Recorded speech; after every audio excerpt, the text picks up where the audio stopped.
제가 진 성경으로 863, 864 쪽에 있습니다. 시편 84편 1절로 12절의 말씀을 함께 교독하겠습니다.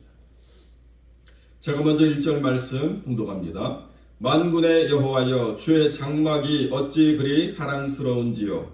내 영혼이 여호와의 궁정을 사모하여 쇠약하며 내 마음과 육체가 살아계신 하나님께 부르짖나이다. 나의 왕 나의 하나님 만군의 여호와여, 주의 제단에서 참새도 제 집을 얻고 제비도 새끼들 보금자리를 얻었나이다. 주의 집에 사는 자들은 복이 있는 그들이 항상 주를 찬송하리. 주께 힘을 얻고 그 마음에 시온의 대로가 있는 자는 복이 있나이다. 그들이 눈물 골짜기로 지나갈 때에 그곳에 많은 샘이 있을 것이며 이런 비가 복을 채워 주나이다. 그들은 힘을 얻고 더 나아가 시온에서 하나님 앞에 각기 나타나리이다. 만군의 하나님 여호와여, 내 기도를 들으소서. 야곱의 하나님이여, 귀를 기울이소서. 우리 방패이신 하나님이여, 주께서 기름 부으신 자의 얼굴을 살펴보옵소서. 주의 궁정에서의 한 날이 다른 곳에서의 첫날보다 나은지, 악인의 장막에 사는 것보다 내 하나님 성전 문지기로 있는 것이 좋사옵니다. 여호와 하나님은 해요 방패시라. 여호와께서 은혜와 영화를 주시며 정직하게 행하는 자에게 좋은 것을 아끼지 아니하실 것임이니이다. 만군의 여호와여, 주께 의지하는 자는 복이 있나이다. 아멘. 본문의 말씀을 가지고 눈물 골짜기를 지날 때라는 제목으로 이 말씀을 함께 나누겠습니다. 오늘 본문의 배경이 어디인가를 두 쪽으로 이렇게 생각하는 학자들이 있습니다. 하나는 압살롬의 때로 추정하는 분들이 있고, 하나는 아수르가 와서 포로들을 끌어가고 힘들게 했던 때로 이렇게 추정하는 때가 있습니다. 그래서 고라 자손이 과연 어느 시대를 살았는가를 살필 때 그 두 가지가 가장 유력하지만, 그러나 어떤 때이냐를 우리가 명확하게 살펴볼 수 있는 그런 확실한 단서는 없습니다. 그렇기 때문에 어느 때이든지 고라 자손이 지금 예루살렘 성전을 지키는 그 사명을 더 이상 수행할 수 없이 다윗 또는 포로가 되어서 끌려가 있는 그런 상황이다, 이렇게 우리가 설정을 하고 이 본문을 우리가 이해를 해야 됩니다. 그러니까 내가 마땅히 있어야 될 자리가 내 뜻과는 무관하게 어쩔 수 없이 외압에 의해서 어쩔 수 없이 내가 그 자리를 떠나야만 하는 그런 고통스러운 삶의 시간들이 있을 때를 전제로 이 시편을 고라의 자손이 우리에게 전달해주고 있습니다. 어쩔 수 없이 하나님의 걸어간 장막을 떠나야 됐지만, 생각할 때마다 하나님의 장막에서 섬겼던 그 삶의 시간들이 너무나도 소중하고, 그리고 그곳으로 돌아가기를 간절히 바라는 그런 마음들이 있습니다. 어느 정도냐, 이것이 내가 있어야 될 삶의 보금자리라는 거예요. 그런데 하나님의 장막이 나의 보금자리임에도 불구하고 그것을 내가 지키지 못하고 떠나 있음으로 말미암아서 내 심령이 메말라가는 것을 내가 고통스럽게 느끼고 있습니다라고 지금 이야기하고 있다는 거죠. 그러니까 지금 고라의 자손이 삶의 처소를 둔 곳이 어디냐? 눈물 골짜기를 지금 지나고 있다, 이렇게 표현하고 있습니다. 눈물의 골짜기가 어딘가? 예루살렘으로 내려오는 그 순례 여정에 마지막 머무는 곳에서 광산이 있는데, 그 광산으로부터 흘러나오는 검은 불이 있어서 그것을 눈물의 골짜기라 이렇게 불렀다라고 이야기하는 사람도 있고, 눈물 골짜기라는 단어가 발삼나무 골짜기라고 이렇게 표현되어져서 발삼나무가 있었던 그 골짜기를 부르는 곳이다, 이렇게 설명하기도 하지만, 그 지명이 과연 어딘가는 별로 중요하지 않고 인생에 지금 있는 자리가 눈물의 골짜기를 지내고 있는 때다, 이렇게 지금 설명하고 있습니다. 그러니까 지리적인 장소가 어디냐가 아니라 내 삶의 지금 형편이 어디냐를 더 명확하게 설명하고자 하는다, 이렇게 말씀을 드릴 수 있습니다. 여러분, 돌아온 이민 생활들을 우리가 함께 다시 뒤돌아보면 우리의 삶에서 눈물의 골짜기가 한두 곳이 아니었겠죠. 그 인생의 삶의 순간을 기억할 때 다시는 그렇게 그 삶의 자리로 돌아가고 싶지 않다. 너무 힘들고 너무 지치고 너무 아팠던 시간들을 내가 다시 경험하고 싶지 않다라고 우리가 생각할 때가 있습니다. 그때 우리가 생각하는 가장 중요한 그 관점이 어디냐라고 이야기하면 그 눈물의 골짜기가 우리에게 주림과 목마름의 자리였다는 거예요. 그 무엇으로도 채울 수 없는, 그래서 간절히 바라지만은 그 바람이 채워지지 않음으로 말미암아서 내 영혼이 쇠약해지고 내 육신이 피폐해지는 그런 삶의 자리를 우리가 지나가고 있을 때예요. 우리의 때가 아니죠. 우리가 하루를 평안하게 누리고 잠을 자고 또 내일을 기대하는 것이 전혀 부담스럽지 않은 일상의 날들을 보내는 것은 눈물의 골짜기라고 말할 수가 없습니다. 그런데 우리의 때가 아닌 것 같은, 우리가 소외된 것 같은 삶의 시간들을 보낼 때조차도 우리는 무엇을 기대할 수 있느냐? 그곳에 예비된 하나님의 샘물이 있다. 그리고 샘물이 예비되어지지 않으면 이른 비가 내려서 우리의 목마름을 체결해 주실 것이다. 이것이 고라가 경험하고 있는 삶의 실제이자 지금 눈물의 골짜기를 지내온 사람들이 기억하는 분명한 믿음의 고백이고, 또 우리가 살아가는 삶에 어떤 때가 있다 하더라도 하나님을 신뢰함으로 말미암아 우리가 누리게 될 하나님이 예비하신 복이라는 거죠. 우리에게 주어진 복이 뭐냐? 하나님이 간절히 바라는 하나님의 사람들에게 하나님의 은혜로 예비된 것을 경험하게 하시고 그 은혜 속에서 채워지는 역사를 하나님이 허락해 주신다. 이것이 하나님 은혜 속에서 우리가 누리는 샘의 복, 이른 비의 복이라는 것입니다. 제가 어제도 어디를 갔다가 갑자기 시동이 안 걸려가지고요.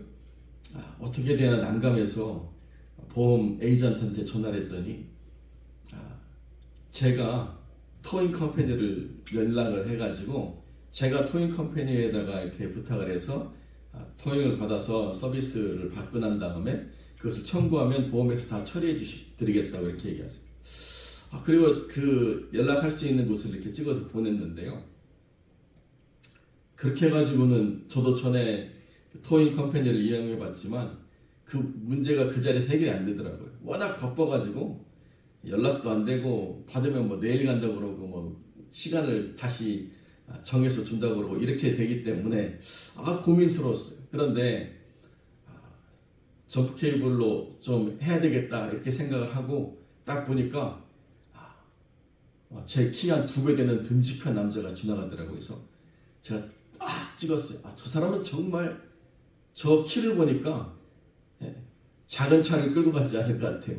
키만큼 큰 차를 끌고 다닐 것 같아서 제가 가가지고 부탁을 했습니다. 그랬더니 때마침 제 옆에 있던 차가 가고 그 자리를 비워가지고 딱 옆에 파킹해서 점프 케이블을 딱 걸고 시동을 거니까요. 바로 또 시동이 걸렸어요. 여전히 오늘도 아침에 문제가 해결이 안 돼가지고 딸 차를 빌려서 오긴 했지만 그때마다 하나님께서 만남을 통해서 예배된 것을 통해서 해결해 주신 은혜가 있다는 것을 또 경험하게 돼요. 어제는 그 남자가 문제를 해결했고 오늘 이 아침은 딸차가 준비되어 있어서 해결했고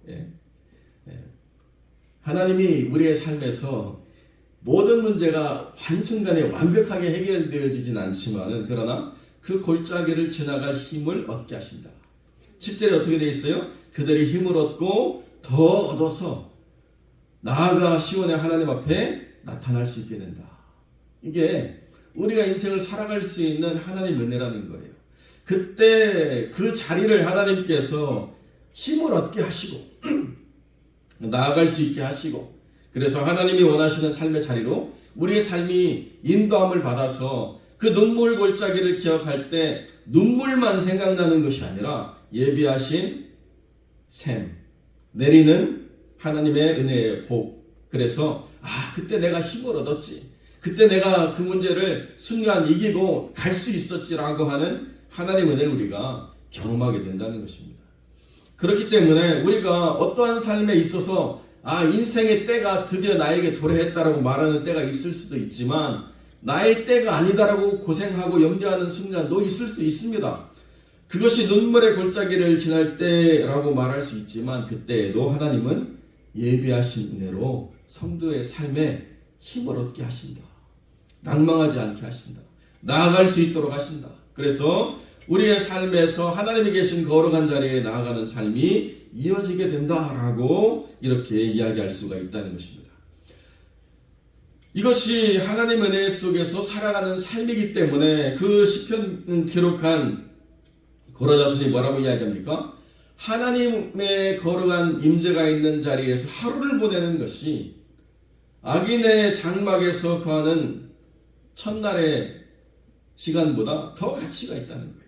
그리고 그 궁전 문지기로 있는 것, 장막 안에 거하는 것보다 그 밖에 나가서 서 있는 그 문지기처럼 그렇게 있는 삶이라 할지라도 편안히 거하는 것 같은 그런 삶에 내 영혼이 득회해지는 그 삶을 선택하기보다는 차라리 육신이 불편하더라도 하나님의 은혜를 기쁨으로 감당할 수 있는 자리를 내가 택하는 것이 얼마나 복인지 내가 분명하게 압니다라고 이야기하게 되는 것이죠.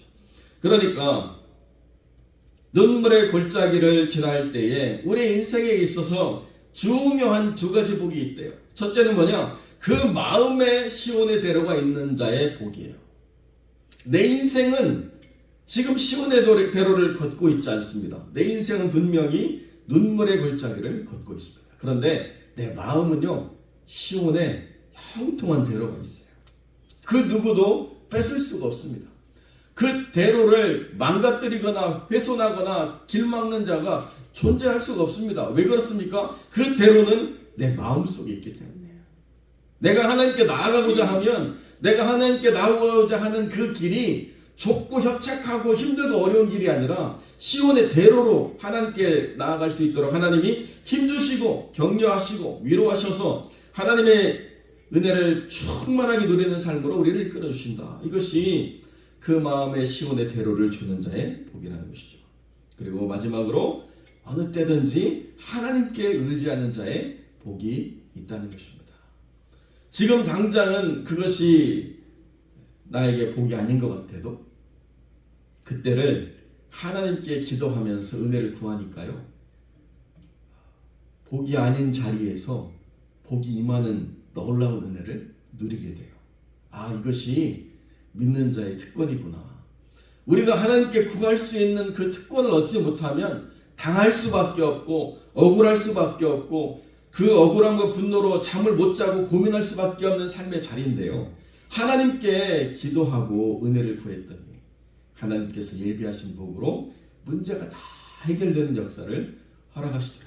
그러니까 믿는 자의 삶이 문제가 없는 삶이 아니지만은 문제가 있을 때에 그 마음속에 불안과 염려와 분노와 좌절로 끙끙거리는 좁고 협착한 길을 가는 게 아니라 시온의 대로를 가는 믿음의 삶을 살아가게 되고 하나님을 의지하는 자가 누리는 예비된 하나님의 은혜를 우리가 경험하게 된다는 것입니다.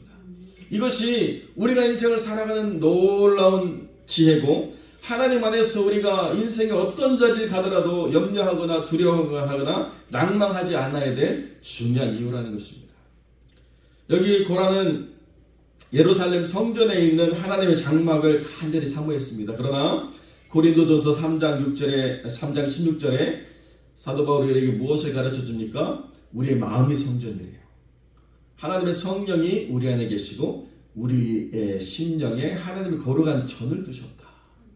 그러니까 우리가 하나님께 나아가고자 할 때 그 하나님과의 임재가 멀리 있지 않다는 거예요. 성령이 우리 안에 계시기 때문에 그 성령님께 나아가면 우리가 우리의 마음 가운데 함께 하시는 성령님께 집중하면 그 하나님의 거룩한 은혜가 우리 안에서 오는데 걸리는 시간이 있는 게 아니고요, 하나님께 집중하는 마음에 하나님께서 우리의 마음을 다스리는 과정이 있을 뿐이지 하나님은 항상 우리와 함께 계시다는 것을 우리가 분명히 경험하게 된다는 거죠. 사랑하는 성도 여러분, 우리의 인생이 눈으로 보는 대로에 현혹되어서는 안 됩니다. 많은 사람들이 그 길을 생명의 길이라고 생각하며 가는데요, 눈의 대로는 생명의 길이 아닙니다. 우리 마음의 대로가 있어야 됩니다. 우리 마음이 하나님을 따라가고 우리 마음이 하나님의 영광을 바라보려 할 때에 눈으로 보이는 것을 넉넉히 이기는 믿음의 삶이 우리 안에 있다는 것이죠. 이것이 하나님이 믿는 자에게 주시는 놀라운 특권입니다. 여러분의 삶이 이 믿음으로 부유하고 온전하고 충만한 은혜 속에서 살아가는 복된 영혼들이 되시기를 주님의 이름으로 간절히 축원드립니다.